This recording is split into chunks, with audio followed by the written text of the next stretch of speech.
Hello, everyone. It is a joy to have you here. We're going to start in a minute with an opening prayer. In the meantime, pick up your phone and quickly encourage friends to join us. Email's not going to work, but maybe a phone call or two will. Wait, hold on.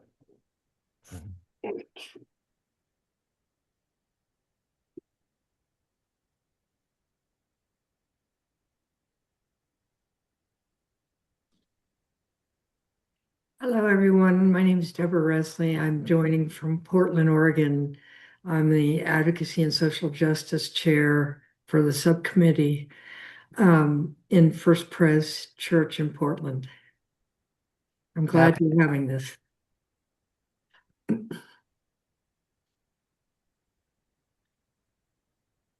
Ben, you think we're ready to start?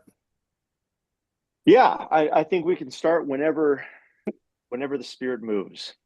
Well, I know people are busy, so why don't we start and then I'll offer the opening prayer, okay? So, my friends, my name is Bruce Gillette. I serve with others on the Activist Council for the Presbyterian Peace Fellowship. We are very grateful for your coming to this gathering on short notice. And thank you to all who were successful encouraging other peoples to join us as well. You'll see at the bottom of your Zoom, there is a function that allows closed captioning, and I'd encourage you to turn that on so that you can clearly understand what all of our speakers are saying. We were trying to get it in Spanish, but that doesn't seem to be working. But the English can help anybody, including those of us who not always is easy to understand or to be heard. From those captions, we are recording this with the goal will be made available to people uh, on Monday for possible use in the coming days for a church school, adult class, whatever community group. It can be of help to them. We're very grateful to have the collection of gifted people with lots of insights and experiences, but we're not limiting this program to just the speakers. We expect all of the presentations will be done in about 40 minutes, and then there'll be a period of questions and answers. And the panelists have said they're willing to stick around as long as people are asking questions or sharing ideas. So while we're going to try to have an hour long, the program we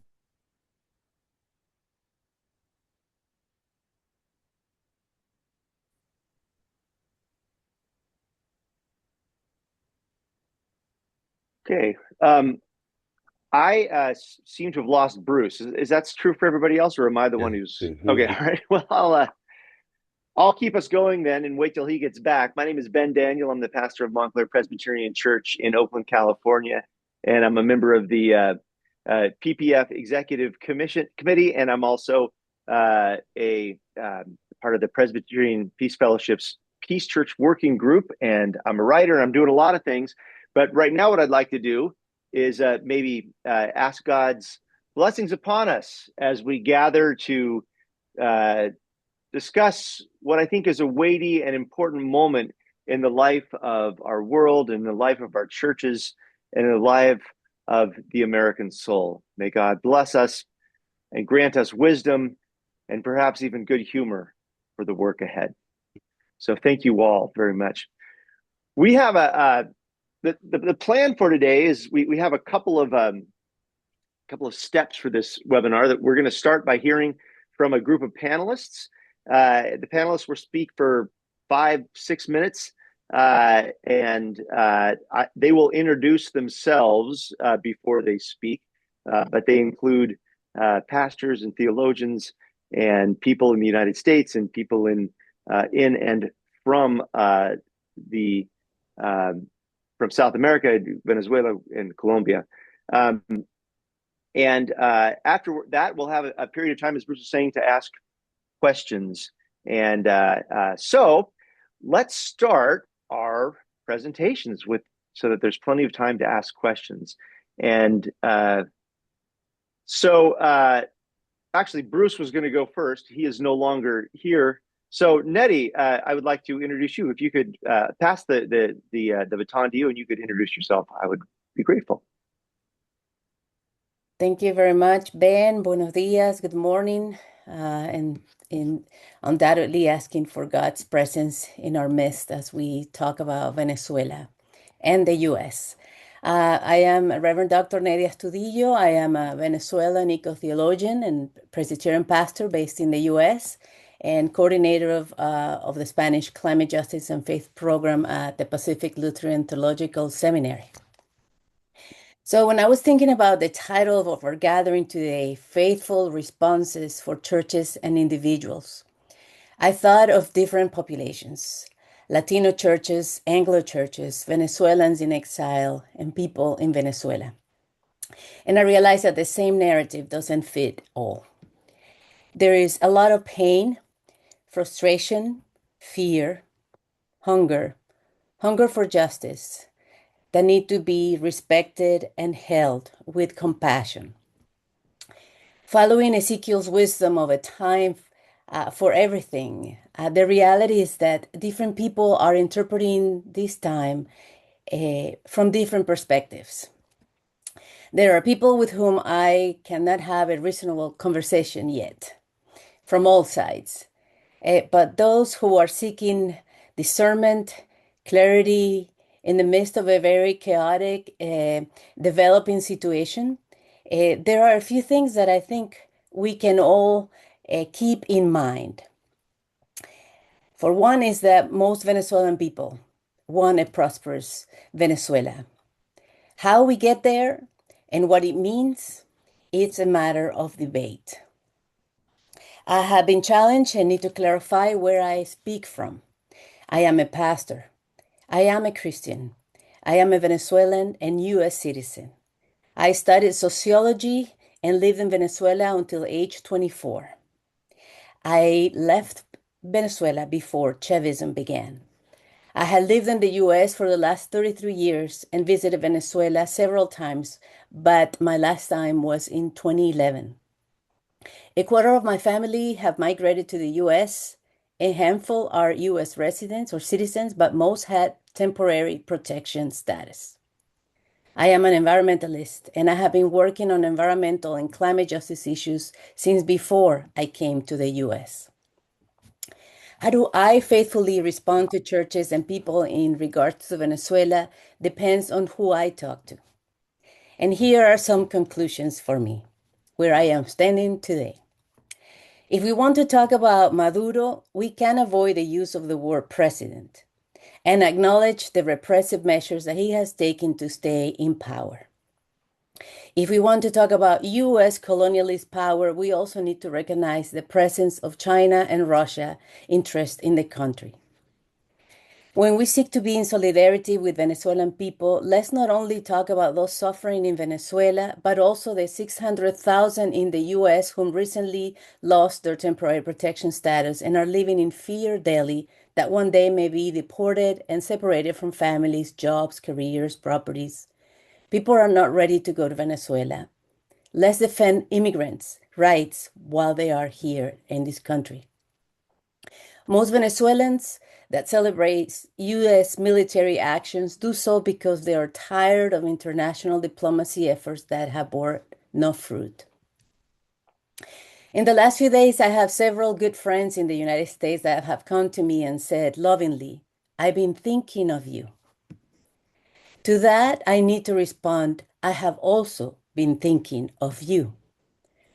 The crisis in Venezuela, either a crisis as chaos or crisis as opportunity, I think it is the clearest it has been in many years of how our history, Venezuela and the U.S. have been tied for a very long time.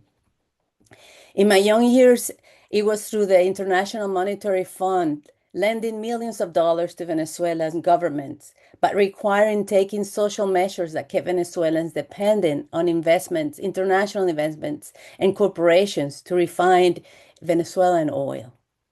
One of those IMF requirements measures that I remember very clearly as a young woman was the need to sell lead-free oil to the US for US people, but being required to continue using lead oil for many more years in Venezuela, in spite of the fact that the US knew the damage that lead has on human health.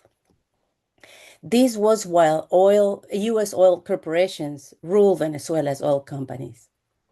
We had 80% of poverty then, repression, and we imported 95% of the food.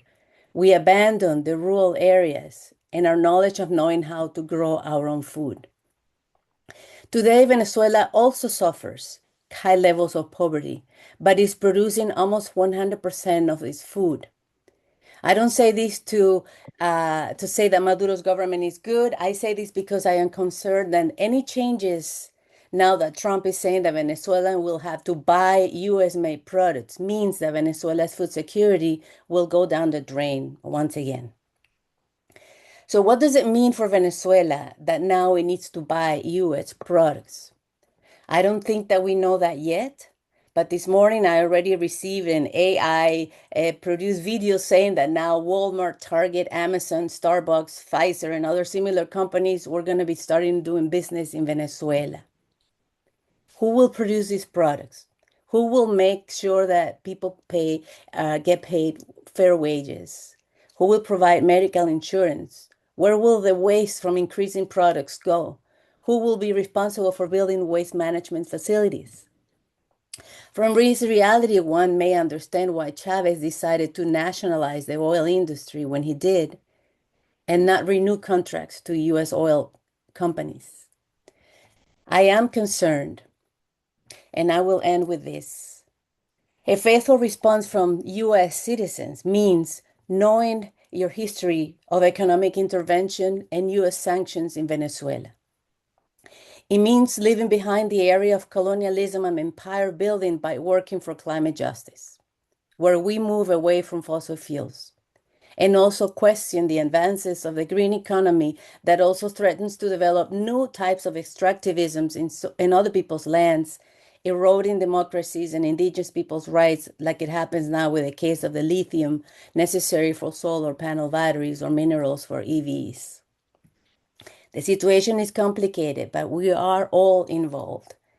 A faithful response is staying in the conversation, challenging conversation, and searching for a just transition, not just an energy transition, but one where the sovereignty of the countries and lands and peoples and governments is respected, and when we all seek a better life and a sustainable future.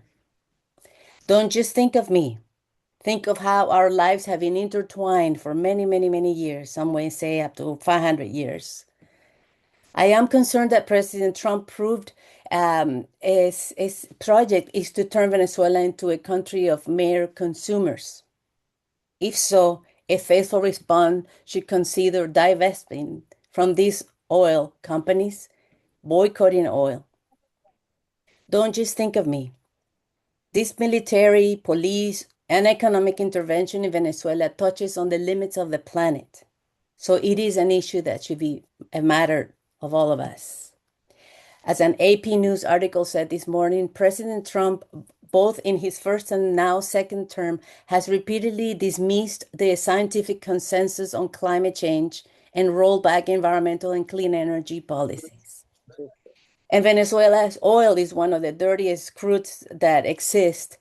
And to produce it alone can mean more emissions of carbon into the atmosphere. I am concerned what this means for Venezuela, but also for the world. Democracy is needed for a sustainable future.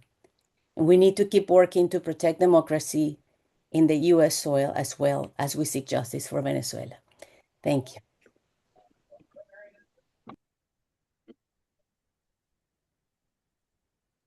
Thank you. So it's my turn to go next, and I've already introduced myself. Ben Daniel, pastor of Montclair Presbyterian Church in Oakland. I'm a writer and active in Presbyterian Peace Fellowship.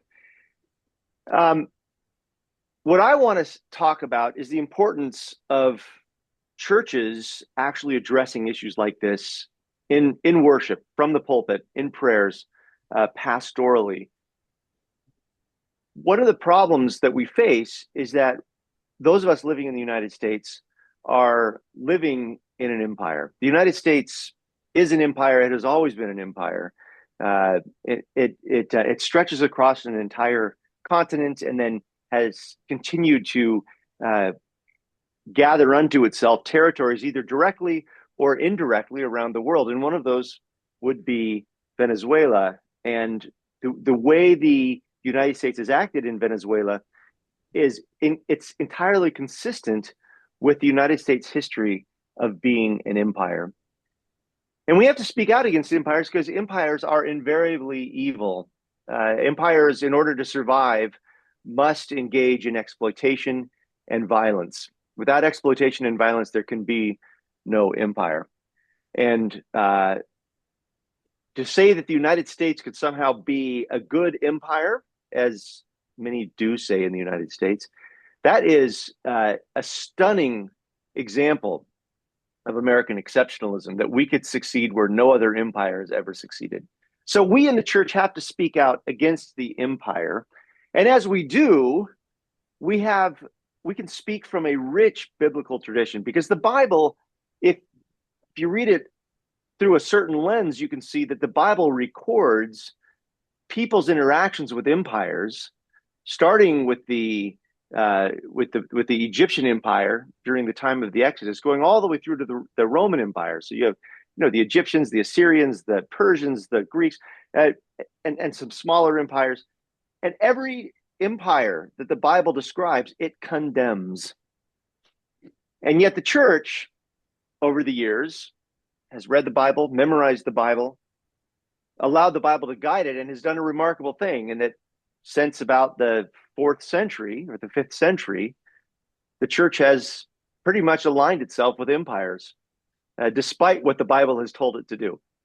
And so we, I believe, as people of faith who are guided by Christian scripture, need to start talking about how to disentangle ourselves from empire.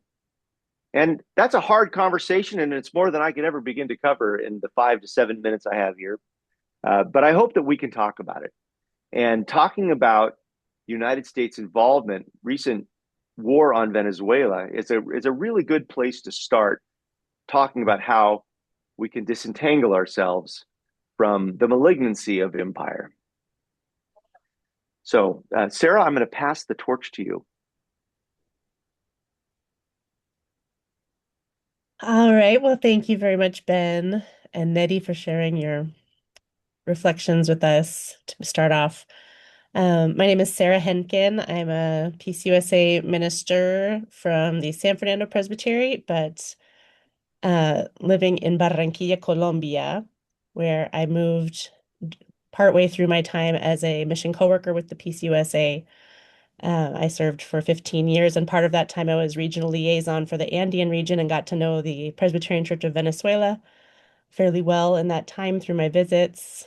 And it has been almost a decade now since my last visit in 2016 to Venezuela, but always close in my heart and grateful for just the opportunity to feel a real connection as a sister in Christ with that church, and have had the blessing of having some experiences in different parts of the country of Venezuela.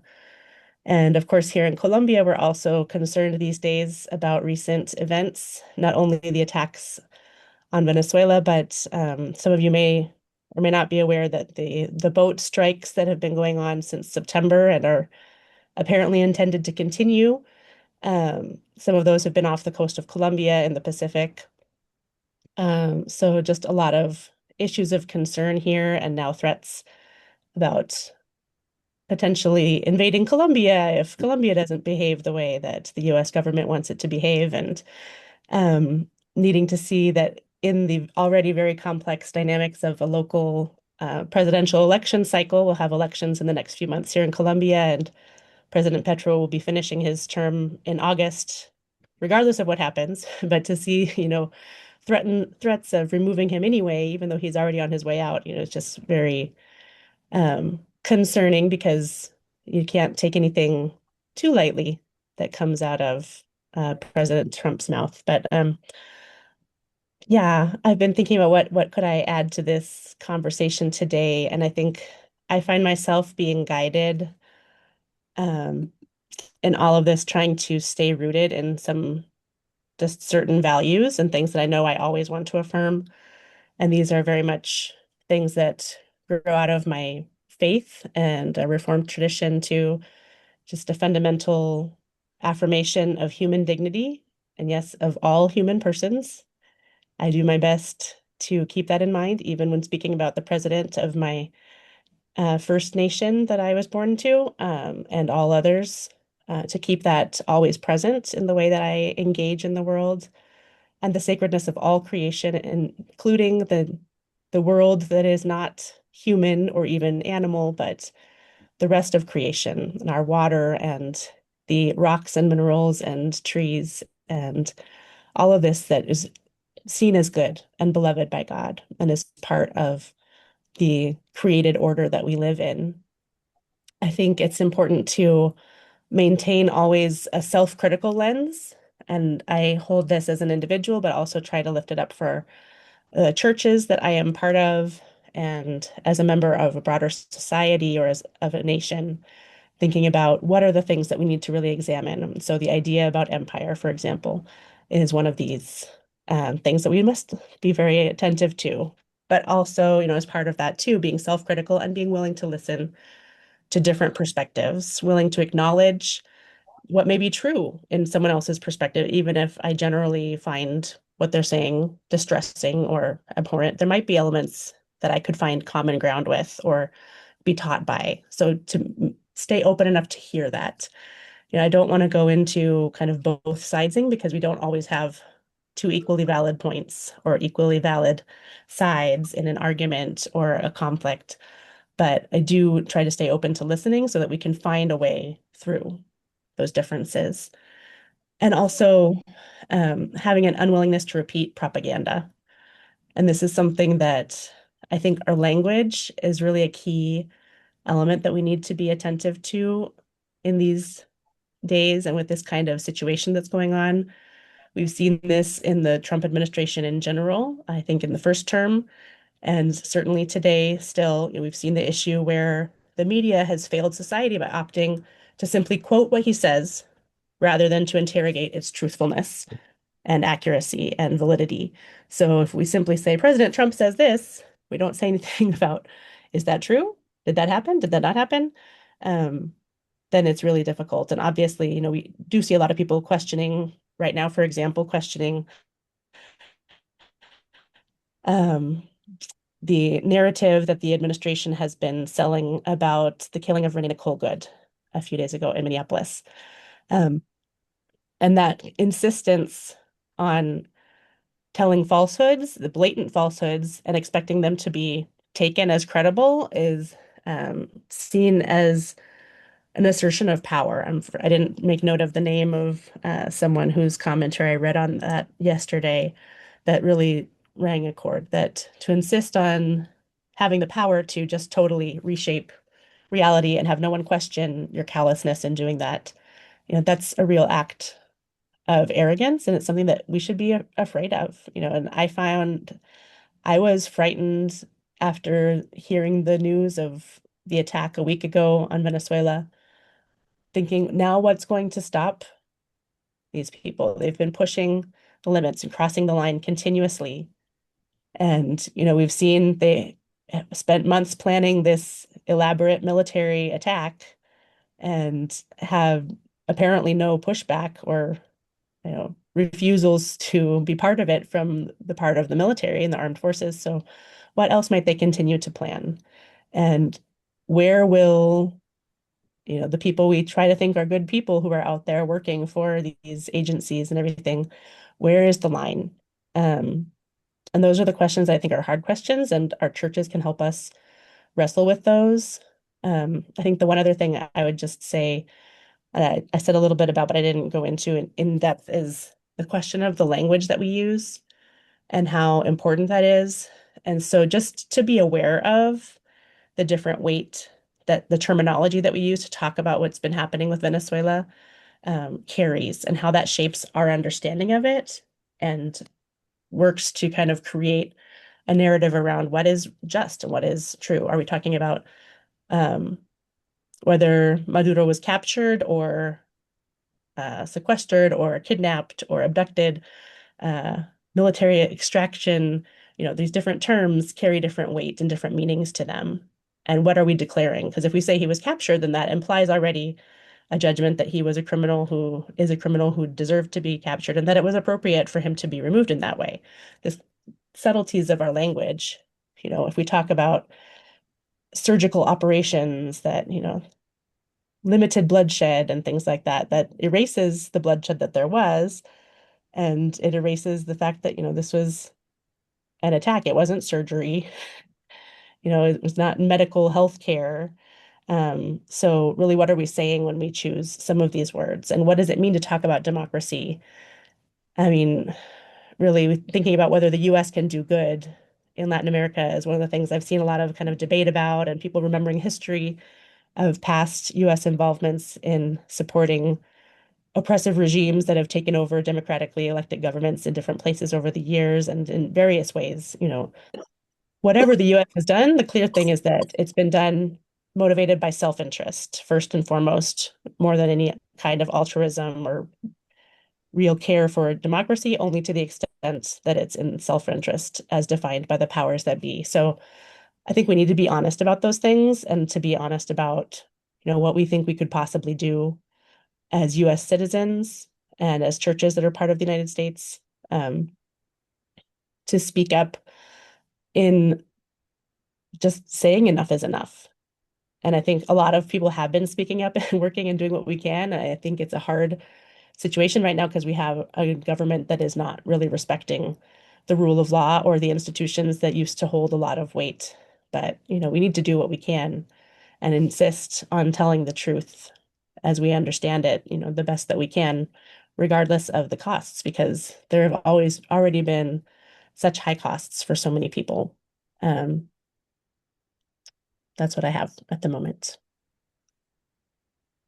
And who's next? Bill. Thank you. Well, let me just say something. One of the things I've been realizing is that I should have said earlier, if you have questions in real time, please put them in the chat, the public chat, and then afterwards, one of us can ask those questions directed to the panelist, who you've addressed the question to. I think that's a really good way to ask questions in these forums, is to put them in the chat and let one of the moderators ask the questions. Anyway, so yeah, please use the chat for questions that you might have, and we can address those after the panelists have gone. But then the next panelist is Bill Galvin.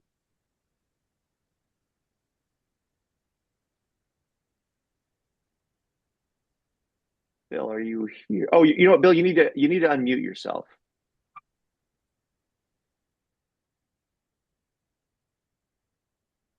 Sorry about that. Hi, my name is Bill Galvin.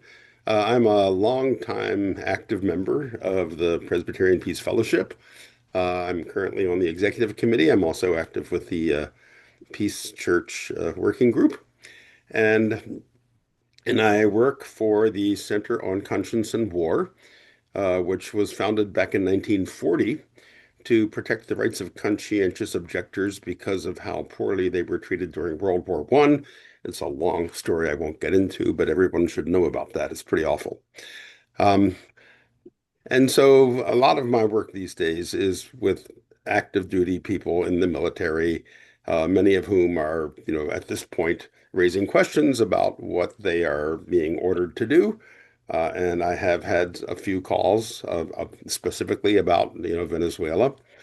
But I wanted to share with you all that, as pastors, and first of all, you may have folks like that in your congregation, and you can certainly refer them to us if you want.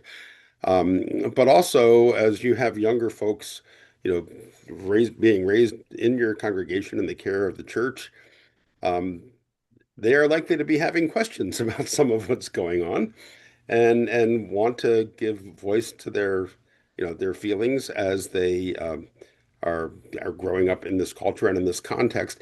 And in particular, a lot of folks are concerned about the possibility of a draft coming back. Now, can't predict the future. Okay, we don't know what's going to happen with the draft. We haven't had an active draft since the Vietnam period. But men are required to register as they turn 18. This has been true since 1980. And that is an ongoing requirement.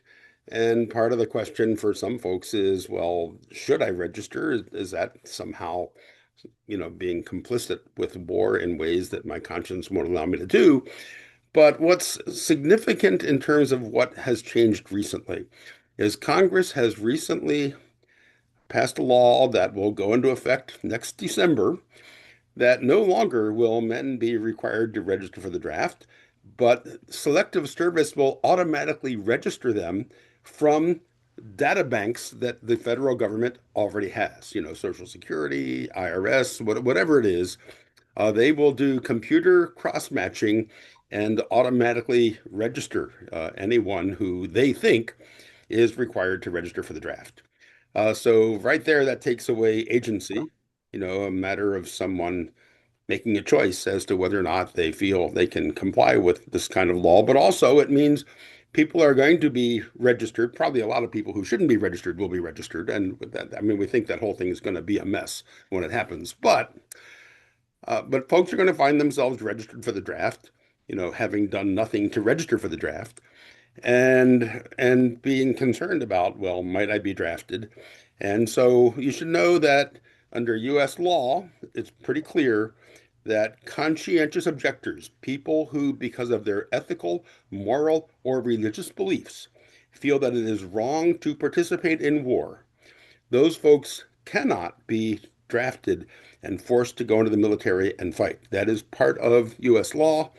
However, it's not so easy as just saying, "Hey, I don't believe in war." Okay, so we would encourage pastors to talk about these things with their young folks in their church, and really think about how, in light of their values and their faith, they're going to respond to what's happening in the world right now, and the potential of a draft if that were to come about.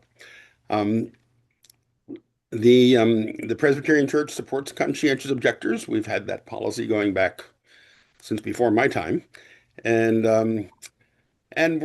conscientious objectors can get on file with the state clerk's office. We've had some problems having that work well, but that is officially the policy of our church. So you could encourage, and actually, I think the more members of the Presbyterian Church who try to get on record will make that process maybe work a little bit better. So we want to encourage folks to think about these things.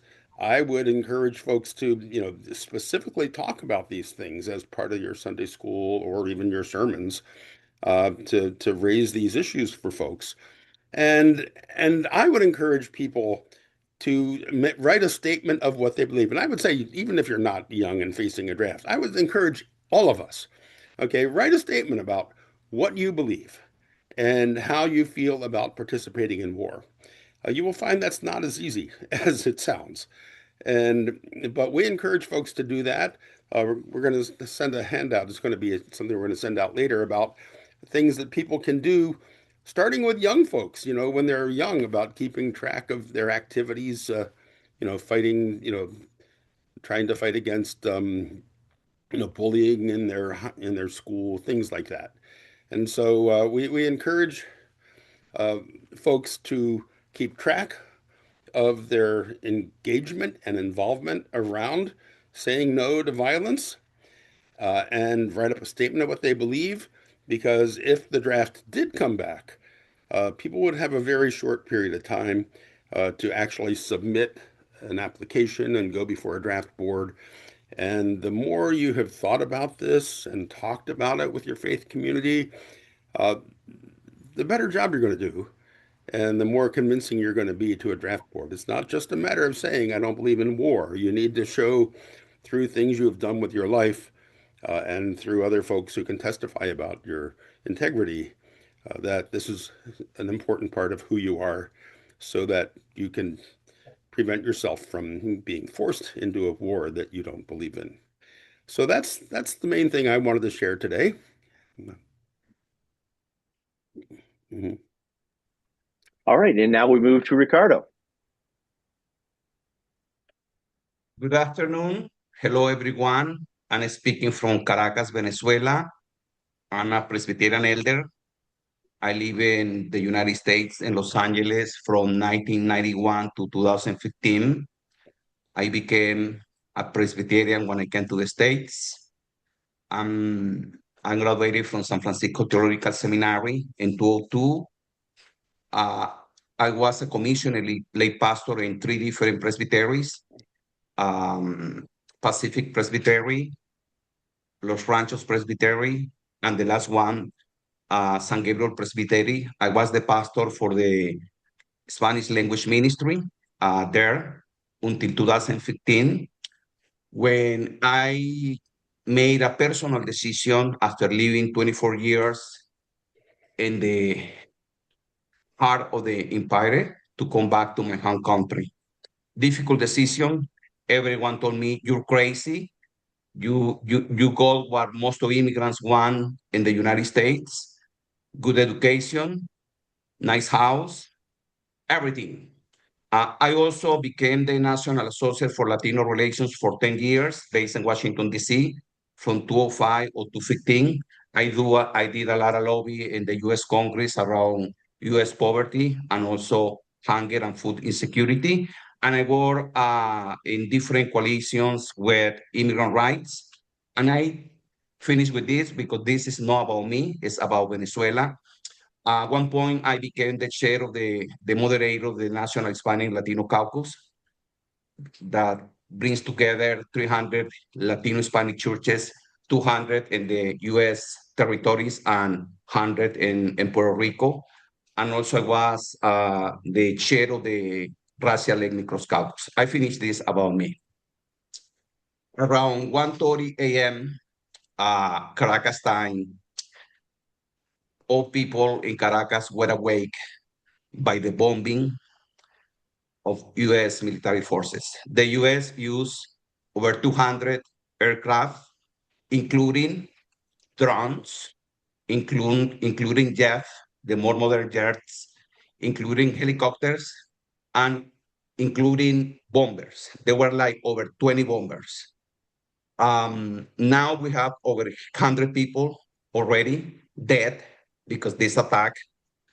And the figure you're sitting, or the background that you're sitting in my picture, is 1 mile from where I live when I'm speaking right now from my small apartment. All the buildings around were trembling, windows falling to the floor. Senior citizens who live alone, my neighbors, screaming, crying, hiding beyond mattresses. I had to get my 8-year-old daughter, Miranda, to watch The Lion King with all the volume up just to protect her of what's going around. So for me, this is personal. It hits really close home. Among the 100 people killed, I personally know 2 of them. One recent graduate from the military school, 21-year-old, who was starting just to live, evangelical, Christian. Another, a captain, also Christian. In the link I share, the Sojourners article, they interview me. I say, you only need to have 2 Venezuelans in a room to get 3 different political opinions about what's going on in Venezuela. So I'm going to try to avoid talking about politics. And I had to avoid in social media to engage or to respond anyone, because I really wanted to be pastoral, to be a person of faith, to reflect, to pray. And I think the call for the church, because this is about a faith perspective, is to be agents of reconciliation, agents of justice, and also be a bridge. I agree with my colleague Ben, what he said. I agree with many things that Neddy said, and all of them. But something clear for me that U.S. imperialists and colonialism is what is motivating this action. And that's something embedded in the U.S. culture. We are the last ones to be bombed, but the U.S. has a long history of bombing countries, invading countries here in Latin America for many, many, many reasons. You know, I can give you a long list, but I know all you are well educated about U.S. invasions in our continent. So let's be clear about what's going on in Venezuela. I don't think Trump is concerned about any democracy or any liberty or any freedom or anything like that. He is concerned only about himself, his interests, his business partners, and oil and resources that Venezuela has. And I want to keep the time. They say I have only 6 minutes, so I'm going to conclude with 1 minute, and maybe I will be open for more questions. I want to quote Sister Donna Lauch Moros, a Venezuelan Presbyterian. She wrote a book about the history from 1897 to 1906 of the founding of the Presbyterian Church of Venezuela. And she quotes the two main missionaries in our country who were sent or who came to our country to establish the Presbyterian Church. Sister Julia Pond and Brother Theodore Pond. God bless them. I'm going to quote from what they wrote in letters to other people in the US when they were referring to Venezuelans. Julia Pond said, and I'm going to translate because this is in Spanish. I only will translate 2 paragraphs. Even when there are many Venezuelans who are very interesting and they are good looking, yeah, Venezuelan women are beautiful and Venezuelan men are attractive.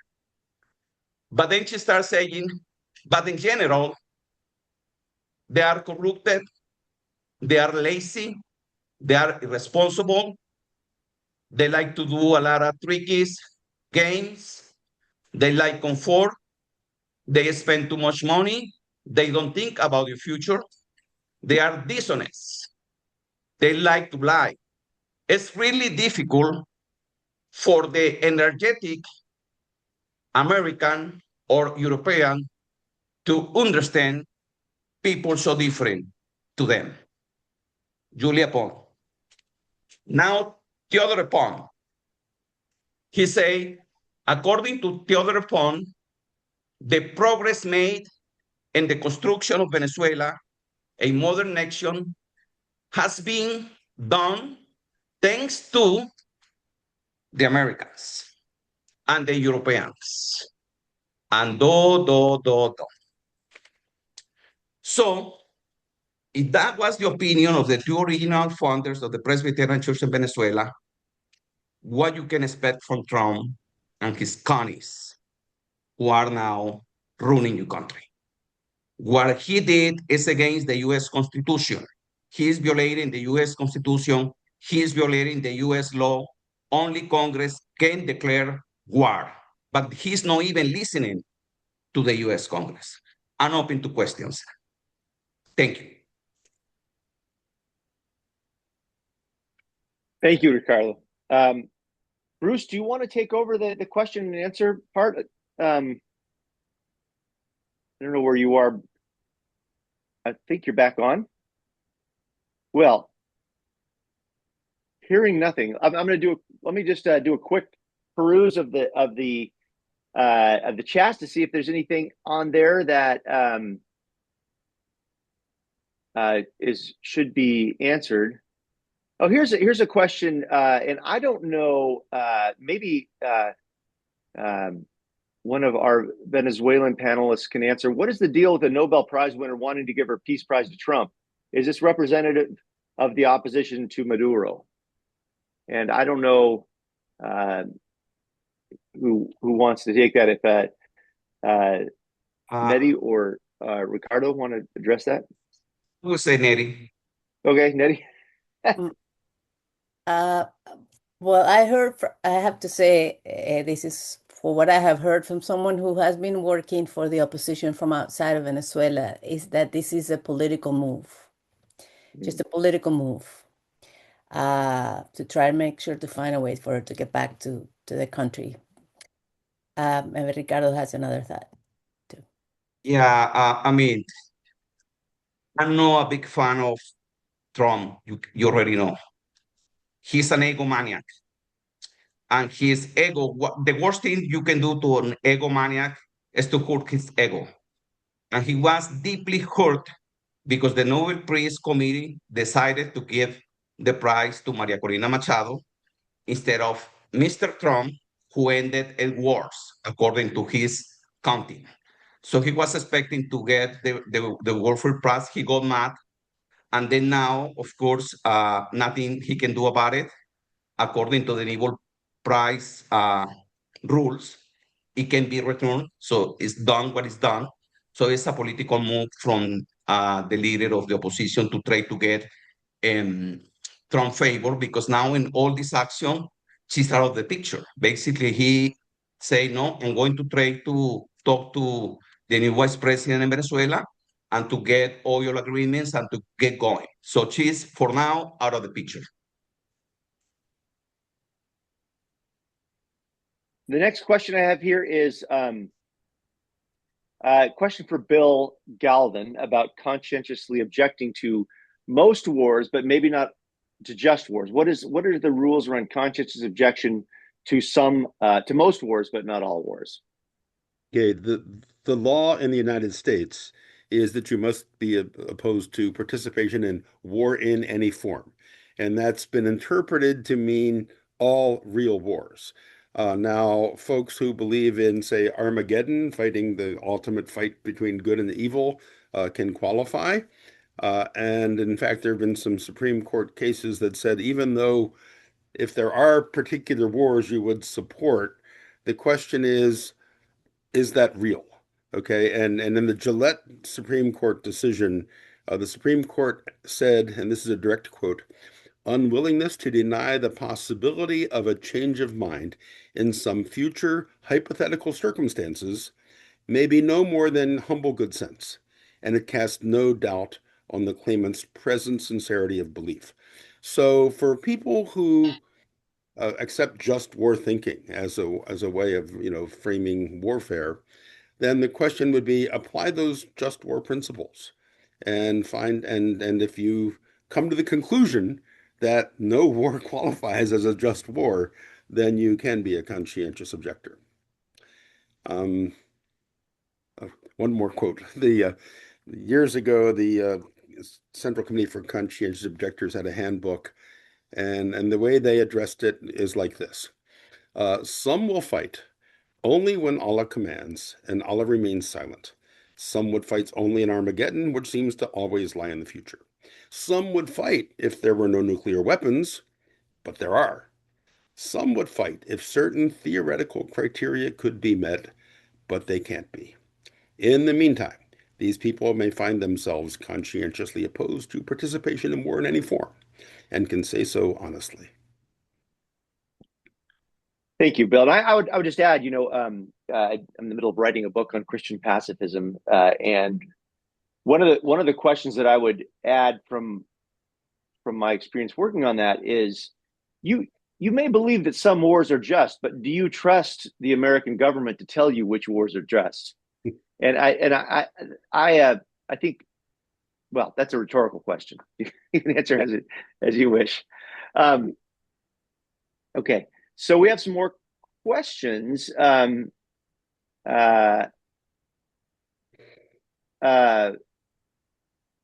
Okay, let's see. I'm reading some in Spanish and some in English, but so a lot of these are more statements. But I do think there's a statement that's been made that I will frame as a question, because I think it's a good question.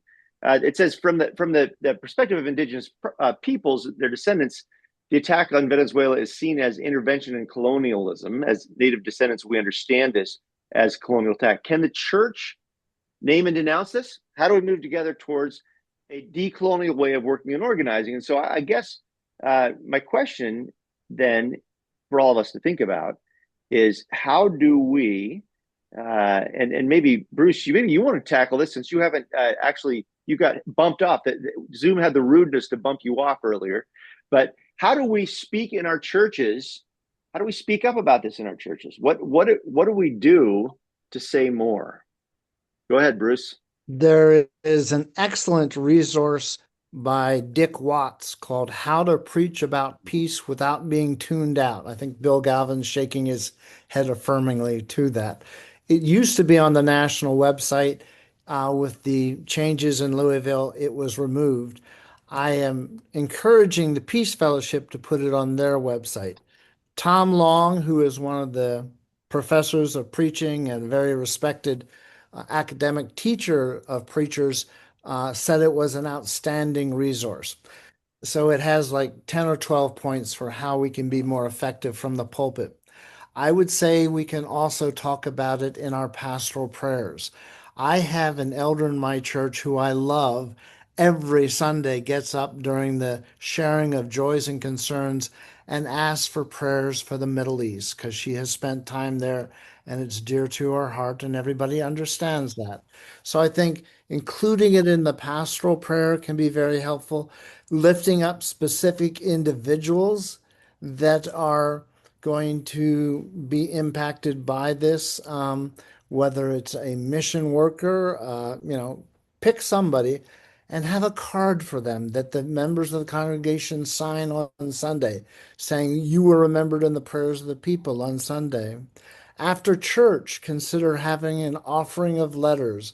This is something that Bread for the World pioneered 30 years ago, where you'd basically have envelopes, paper, and you write the letter. And handwritten notes truly do have an impact on folks. If you know somebody who knows somebody, reach out to them to try to have an impact. Years ago, when the Congress was first considering automatic weapon ban, I was leading a Lenten study using a book called Spiritual Formation. And that week happened to be social justice on. And I turned to one of the participants who was a New Jersey state trooper and said, "What do you think about these automatic weapons? Do you want us to ban them from public use, or do you think civilians should have military weapons?"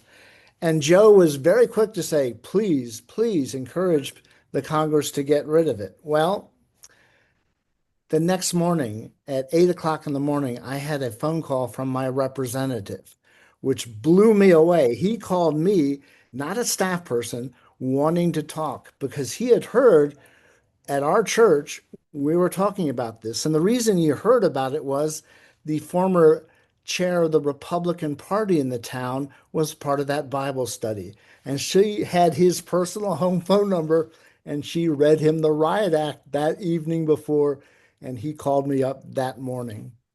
There are many different ways to do things. I'm partial to hymns. St. Augustine said, "Those who sing pray twice."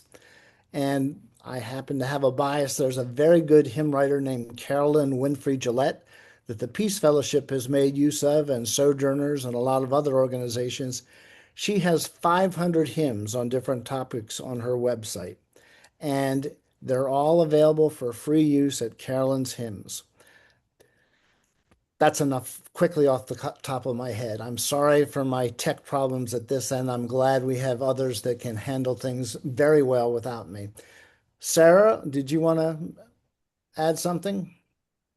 Yeah, I just wanted to respond. I'm really grateful for your comments and questions, Jenny, that you've shared in the chat. And specifically your question, I think about, you name how for Indigenous communities, this act of aggression in Venezuela is very clearly an act of colonialism and intervention. And can the church denounce that? And how do we move forward how do we move forward together toward a decolonial way of working and organizing? And I'm really, interested to hear other people's perspectives on this, perhaps, but my sense is that the majority of our churches in the PCUSA, certainly not all, but the majority of our churches in the PCUSA still aren't really ready to do that. in a productive way. And the work of helping to get them ready to do that, I think, is what it falls to us who are leaders in the churches who want to see a different way really need to do. Because, seeing the amount of support that's out there in the United States for the kind of actions that just took place and the kind of people who are seeming to be criticizing it, but it would have been okay if Congress had backed it. No, this would never have been okay.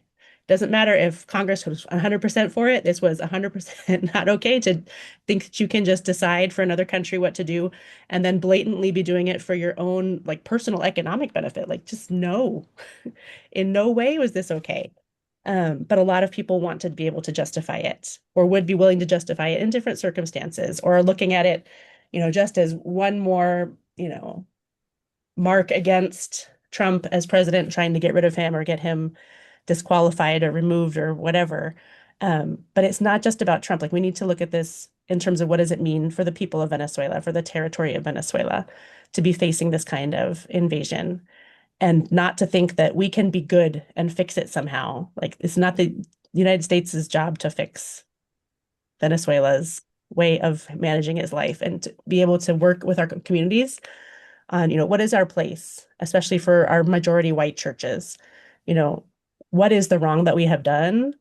I feel like I'm going to talk too long and maybe say things that I could regret, but, I saw comments mentioning, remembering that my family's always been supporting peace and things like that. It's well, if we are self-reflective, honest white folks, we need to know that there have undoubtedly been ways that we have been complicit with systemic racism and various forms of injustice and exploitation over the years. And if we aren't ready to accept that, then there's not really any good that we can do, think that we can do for other people elsewhere. So we need to really work on that aspect internally in order to be able to work in a decolonial way in partnership. And that's the key work that we're called to do, I think.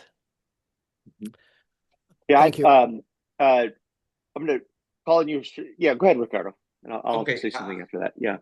Thank you. I know we are up the time. I just want to finish my intervention with another personal story. I'm a community organizer. I'm a storyteller. My daughter at school, she's in second grade. She's 8 years old, Miranda, the love of my life. Her school is right there next to the base. So we got news yesterday that she now don't have any school to go back. Okay, so the government decided that the school and the high school next to her, I have a stepdaughter who is graduating from high school too, a senior, is unable also to go back to the school. So what they're doing is they are putting the elementary school and the high school in another elementary school and in another high school that was already crowded. It's not only in the US and the Latino neighborhoods or black neighborhoods that you have crowded schools. We have crowded schools too in Venezuela. And the monthly payment for a decent private primary school is about between 300 and 600 for each.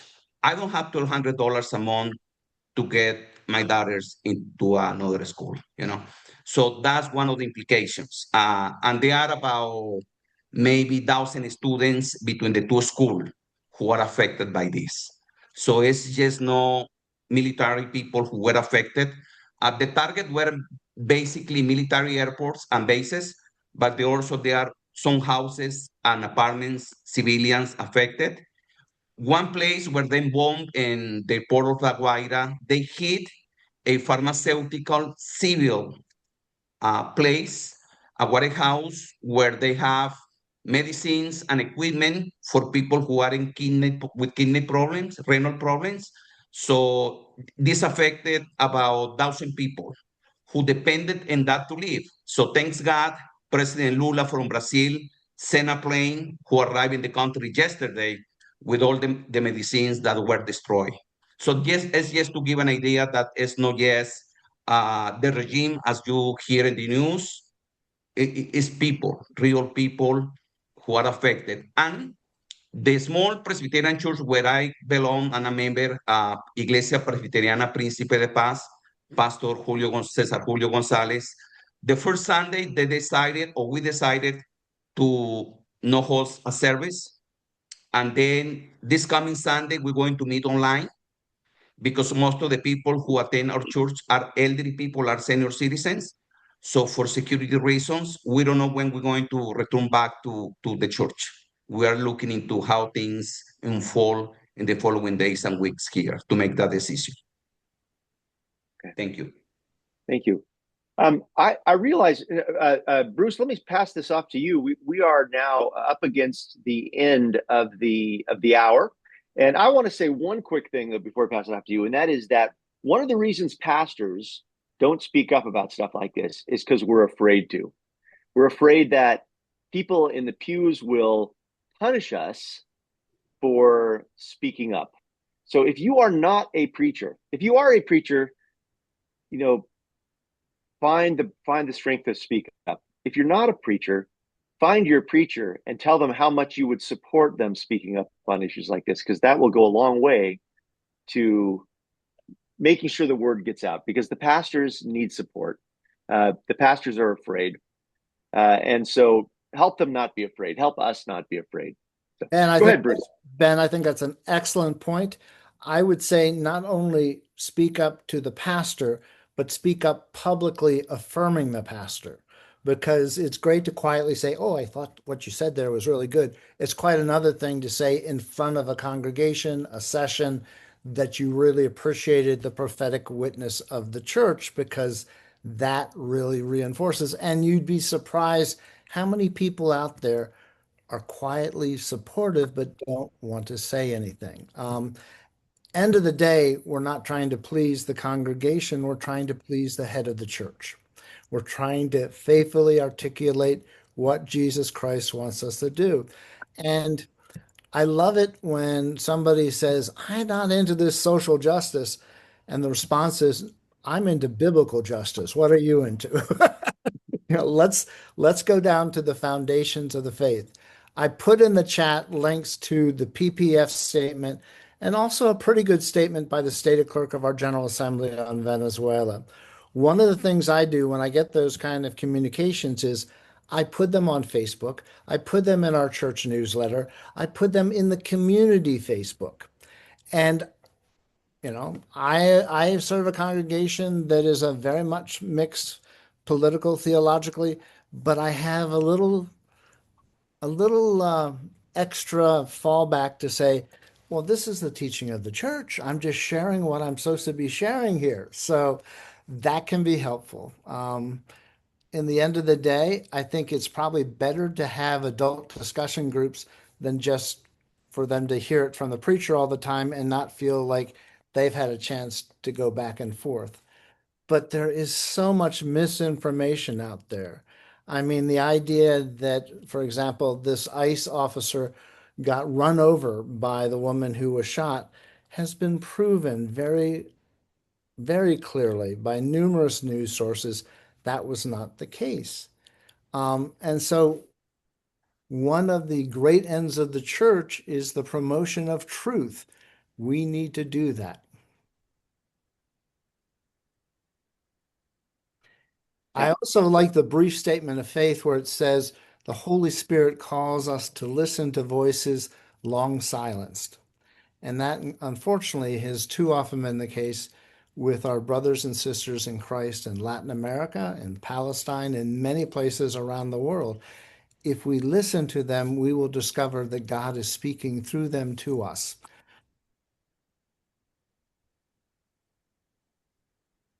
Okay.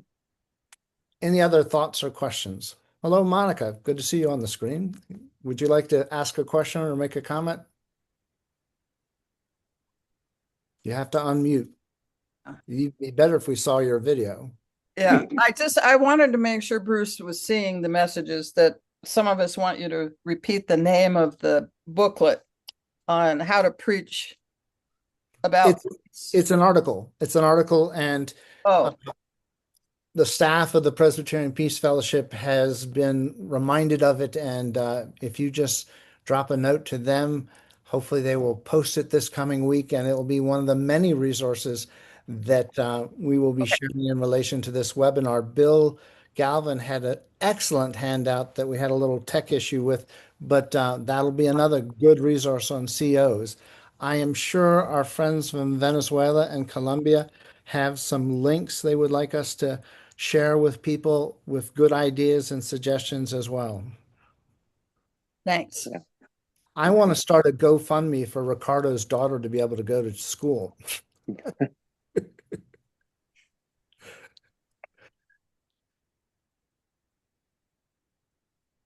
Oh, thank you, Neddy. Yeah, that's Carolyn's website.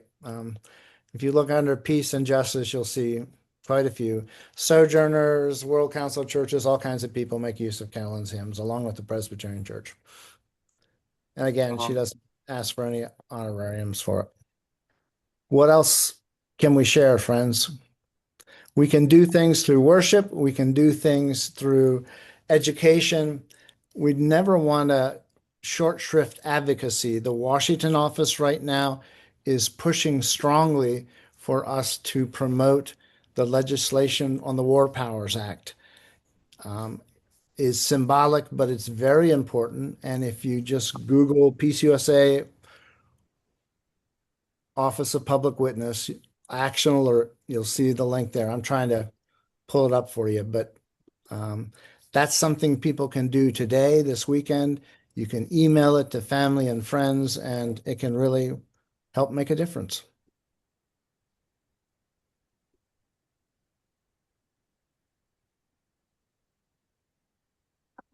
Okay. Yeah. All right. So found that. I'm putting it in the chat. All right, great. All right. I want to honor your time. We said we'd be here an hour, but Bruce, I'm going to pass it off to. Are you going to say a prayer to ascending prayer for us, and then we can. We said we would keep going for the folks that wanted to keep going, but I'd be happy to pray anytime. But I don't want to cut off any comments or questions people might have. Bruce, can we read this scripture and then you pray? I'm sorry to interrupt, Bruce. When people ask me what sustains me here in Venezuela for these last 10 years, because this is the worst, but we have, an ongoing situation here in Venezuela. So every morning when I wake up and I do my devotional, this scripture is always present. Jeremiah 29:11. And it was a similar context for Jeremiah when this was, for I know the plans I have for you, declares the Lord, plans to prosper you and not to harm you, plans to give you hope and future. So when I engage people here in Venezuela, especially my fellow Presbyterians and other Christians, I try to keep hope alive in the future of Venezuela. I personally have received many opportunities to go back to the US to do ministry, to Europe, but I decided to stay here because I have hope in the future of my country. Thank you. I think that's very thank you for sharing it. I put in the chat, the American Bible Society has what is called the Poverty and Justice Bible, which comes out of actually the United Church of the United Kingdom, but it is a paperback for $15, and it's just fantastic if you want to be reminded of all the relevant scriptures. And it's available from the American Bible Society as well as from Amazon. So for whatever that's worth, that would be good for one's devotions. Carolyn and I appreciate the daily prayer. It's part of the Book of Common Worship. And when you join the Catholics and the Episcopalians and others doing that, you will see that it is for the evening prayer, they always have Mary's Magnificat, which is a wonderful hymn of praise that lifts up concerns for justice. It's so radical that in Guatemala it was banned in public reading for a while. John Calvin liked it so much he included it in his preface to his Institutes of Christian Religion, and he dedicated that book to the King of France and basically was telling him he should respect the refugees and the poor. And he quoted Mary's Magnificat in Luke. So many good resources out there. Other things people want to share? Well, Deborah has her hand raised. I missed it. Good. Deborah? Thank you. I just wanted to say that we are joining with other churches in Portland at 11 a.m. today, which is coming up at our time, which is, to meet in front of the ICE building as we have been doing condemning the work that is being done. So if anyone's in Portland and wants to join the group, they're welcome to join. We keep posting it on our website. Thank you. I have an aunt in Portland, and I will remind her of that.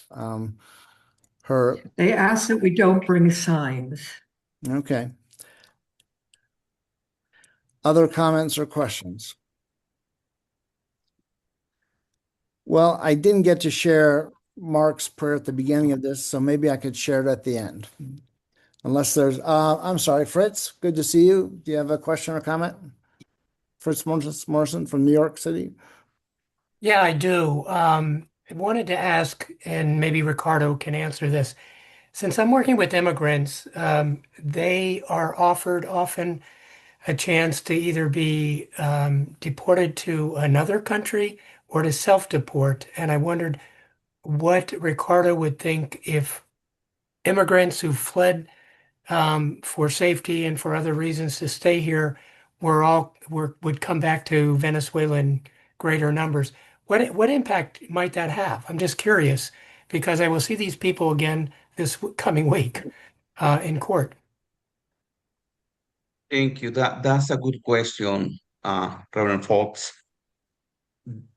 In the media has been really portrayed the 7 million or 8 million Venezuelan who has immigrated for many reasons. Seldom has been mentioned that in the last 2 years, because the economy has improved, even when there is a lot of inequality and still, many have returned, okay? My wife, Vanessa, we make the count that she lost like 27 members of her immediate family who immigrated to different countries. And half of them has returned back when they found that the American dream was not the American dream or whatever.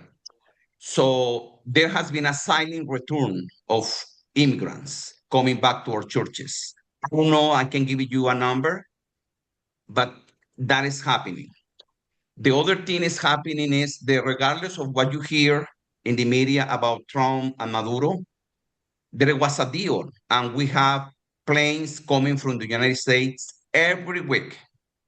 One chartered by the Venezuelan government, others chartered by the US government.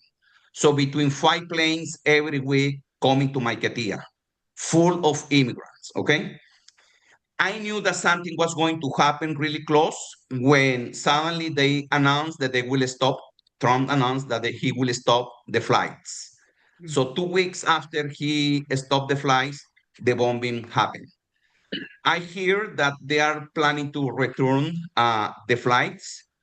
There is an ongoing conversation down that is already public that they will restart at least consular relations. They are planning to open the consular U.S. office in Caracas, and maybe they will open one in New York soon, maybe in Washington, D.C., to deal with that, you know? So that's happening. Most of the immigrants who are returning, many of them come back to live in their houses, or those who sold their houses are living with family members. So that's happening. I think that the best way to support, and I know some churches are doing it, is to get support for them to come back, you know, to some funds to start up again. That will be a concrete way that you can help immigrants. And to immigrate is a personal decision. Like, I don't question anyone who decides to be an immigrant. I was an immigrant in the US for 24 years. I don't question those who decide to stay in the United States or Colombia or Brazil. I don't question the ones like me who decide to be here. You know, everyone makes a decision. I don't know if I answered your question, folks, but I try. It's good. Thank you. Thank you. We don't make judgments about those we work with. Yeah, but I know many people do. So I know this is a friendly group. I've been to the ICE detention center in Batavia several times. We have a man there who was picked up when he went to the ICE offices 6 months ago to make sure his paperwork was in order. He's been in this country for over 20 years, and his case continues to be reviewed and argued over. But let's not forget the prisoners. Let's not forget those that have been detained, have been arrested. And some of these detention centers are horrendous. You've heard of the one down in Florida with the problem with the alligators and all that, but they don't say enough about how it's also a place of infections and diseases, and it's just horrendous. So try to visit the prisoners, try to do what you can for their families as well. Marta, did you have a question or comment? Yes. I am here in El Paso where Camp Fort Bliss is detaining about 3,000 people out in the desert here. And I just wanted to make it clear that if you know somebody who is detained there and it'll say that's where they're at, it gives you a number to make appointments for visitations, and those numbers go nowhere. But people still can visit as long as you have somebody's A number, first name, last name, and where they're from. So if you look online and try and do it, it's going to send you on a quest to nowhere. But I just want to make it clear that people still can visit, and it is happening because that's where a lot of people are being funneled through. I need to drop a note to Franklin Graham because I've been trying to send a Bible to this guy, and the ICE regulations will not allow him to have a Bible sent to him from a church. The camp, they will not. No, there's a lot of things they're not allowed at the camp. That's different than other detention centers. And there is not a chaplain there to make religious visits so that's another thing they'll tell you. If you want to make religious visits, contact the chaplain, and there is no chaplain to contact. Yes, please, Ricardo. This touched my heart, and I know Neddy and everyone. It's painful to me to hear what Venezuelans are going through. And I'm conflicted because on one hand, I see Venezuelans in Florida who voted for Trump. 90,000 Venezuelans in Florida voted for Trump because they thought that Trump will be the Messiah, the liberator. But then when he came to power, he basically rid off of all the protections that the Biden administration put in place for Venezuelans. TPS, one of them, that protected 500,000 Venezuelans. Then the parole, humanitarian parole, that benefited another big group. So basically, Trump and this administration, Obama also deported people. Obama was the deported in chief. So I'm not be partisan here. But the way that Trump is doing is inhumane. I get calls from pastors who have family members who now are in U.S. jails. People trying to get money. And those pastors, mainly evangelical, has confessed to me from Florida that they regret voting for Trump in their congregations voting for Trump and asking all the Venezuelans voting for Trump because they thought that Trump will protect the Venezuelans the same way Reagan and all the Republican administrations protected Cubans, Americans or Cubans in the U.S. because political ideology. But now, now they found out that Trump lied to them. And the Republican Party lied to them, and the Cuban members of Congress lied to them, and Marco Rubio lied to them, to all the Venezuelans, because now they are deporting all Venezuelans regardless of. So it's really sad. Thank you for sharing that. Jim, did you have something to share? Yeah, somebody was recently picked up by ICE in our town, and I wonder if there's a single place that you can go to find out where that person is. There is the Homeland Security Office has a website that if you have the name, you can put in, and they are assigned an A number, which I think may be for alien or something, and Yeah. you need that number in order to, and they will tell you theoretically where that person is. Okay, thanks. Yeah, but you have to have an A number. It's like there's no way to find people if people don't have their A number. Right. Yeah, but how do I find that? If you look in the chat, somebody put the detention locator. The chat may help you there. Okay. Yeah, just ICE locator, ICE locator. Sometimes it's surprising to me that it auto-populates it so fast to know that people are looking for people. Yep. Thank you. Appreciate that, Marta. Sarah, did you have something else to add? Something reminded me here in the chat or listening. I don't even know what it was, but I may have meant to say, and I don't think we've said enough, maybe about sanctions.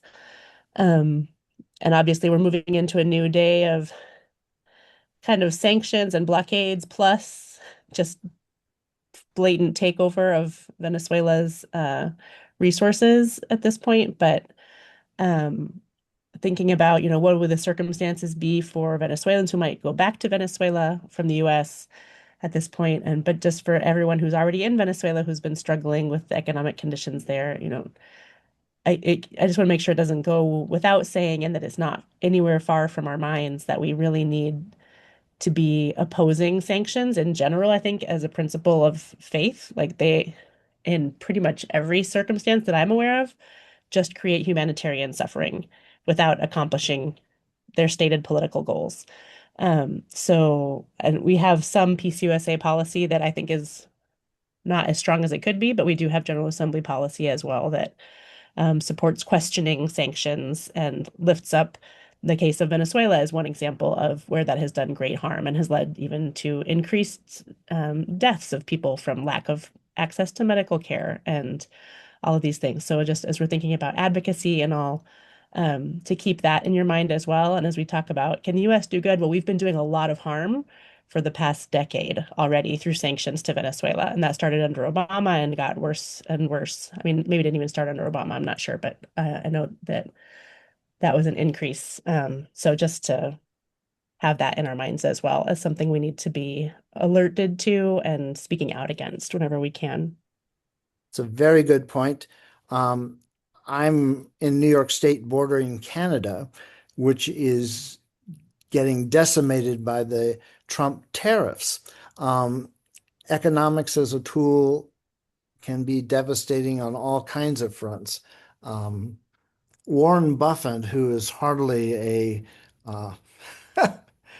advocate for all things in concern for the poor, did say that tariffs are basically an act of war. And I would say sanctions are the same. And so we need to be very aware of how these impact people. And it's not the wealthy people that get impacted. No. It's the poorest of the poor that disproportionately, once again, suffer because of these things. Are there other comments or questions people have? Well, again, go ahead. Bruce, I just want to recommend this book. I know many of you read it. The Room Where It Happened by John Bolton. John Bolton is not my favorite guy, but, well, I don't know, a guy.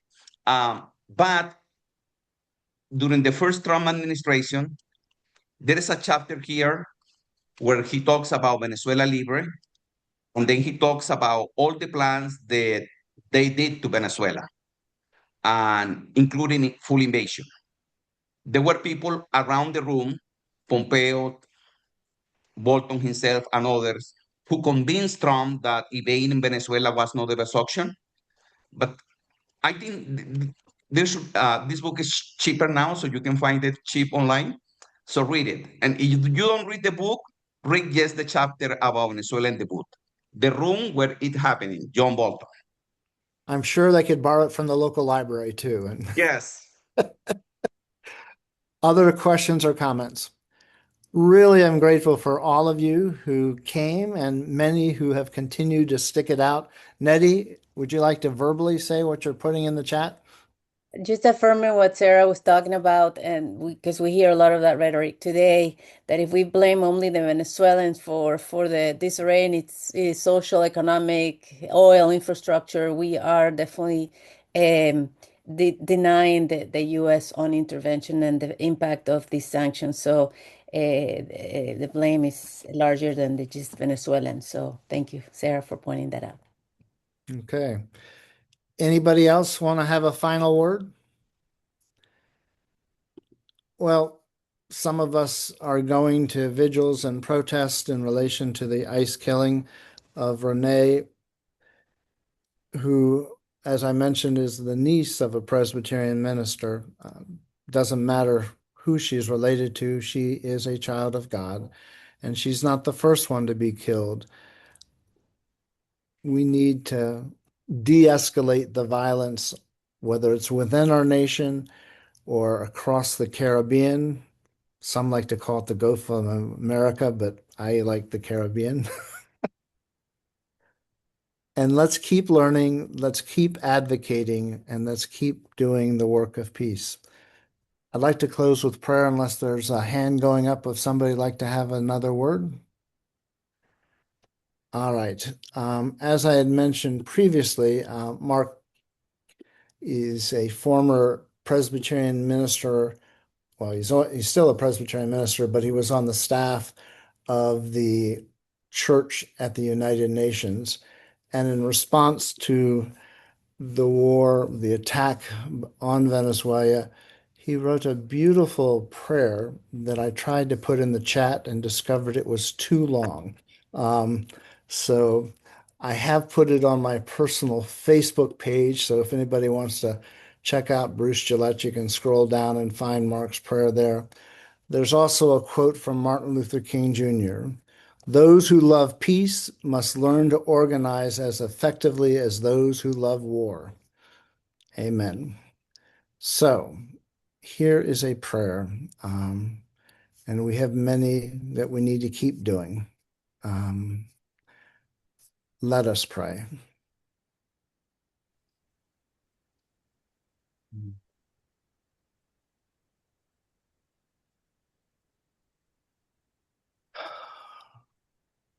We grieve, God, we grieve. We grieve after the United States attack on Venezuela. We grieve the use of armed force and aggression to achieve political or financial objectives. We grieve that violence has once again taken the place of diplomacy, leading as violence always does to uncertainty and fear. We grieve for your children in Venezuela. We grieve for your children in the United States. We grieve for children who have been killed or injured. Comfort individuals who mourn the deaths of loved ones. Work healing in individuals who bear wounds. We grieve for your children who carry the weight of having killed or inflicted injury. We grieve for your children in Latin America, peoples and communities that hold the memory of multiple U.S. interventions through the years. We grieve with your children in Venezuela and in the United States and of any place who are frightened and anxious and worried or concerned about what might happen next. Come to us in our grief, O God. Strengthen our faith in the nonviolent Jesus.